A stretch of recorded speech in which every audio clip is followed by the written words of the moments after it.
এন্টালি থানার অন্তর্গত কনভেন্ট লেনে মর্মান্তিক ঘটনায় শোকস্তব্ধ এলাকা। লিফটের গর্তে পড়ে মৃত্যু হলো মাত্র 3 বছরের এক শিশুর। গত বুধবার সকাল থেকে নিখোঁজ ছিল শিশুটি। পরিবারের তরফে সারাদিন খোঁজাখুঁজি চললেও কোনো সন্ধান মেলেনি। শেষ পর্যন্ত বুধবার গভীর রাতে একটি নির্মায়মান বহুতলের ভিতরে লিফটের গর্ত থেকে উদ্ধার হয় শিশুটির নিথর দেহ। এই মুহূর্তে ফোন লাইনে রয়েছেন আমাদের প্রতিনিধি সৌভিক সান্যাল। সৌভিক, কিভাবে সবার চোখ এড়িয়ে ঘটনাস্থলে পৌঁছলো শিশুটি, ঠিক কি ঘটেছে?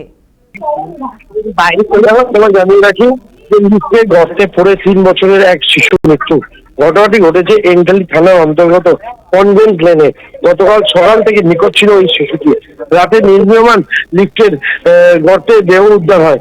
জানা গিয়েছে মায়ের সঙ্গে নির্মীয়মান ওই বিল্ডিং এ গিয়েছিল শিশুটি। ইতিমধ্যেই তদন্ত শুরু করেছে এন্টালি থানা পুলিশ। যেখানে কাজ চলছে সেখানে কেন কোনো নিরাপত্তারক্ষী ছিল না বা নিছকই এই দুর্ঘটনা নাকি অন্য কিছু, সেই সব বিষয়ে তদন্ত শুরু করেছে পুলিশ।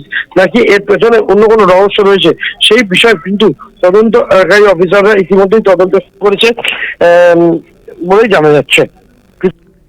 ধন্যবাদ সৌভিক আমাদের সঙ্গে থাকার জন্য। আমরা যেমনটা জানছি যে পুলিশ সূত্রে বলা হয়েছে শিশুটি তার মায়ের সঙ্গে ওই নির্মায়মান ভবনে গিয়েছিল।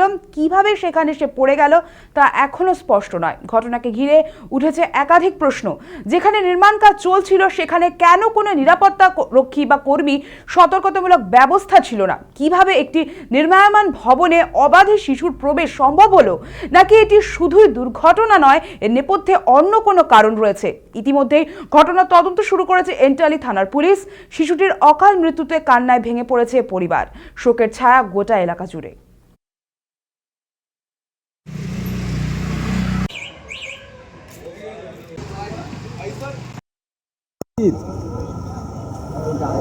তাই তো কি দাদা? হ্যাঁ ভুল বললাম।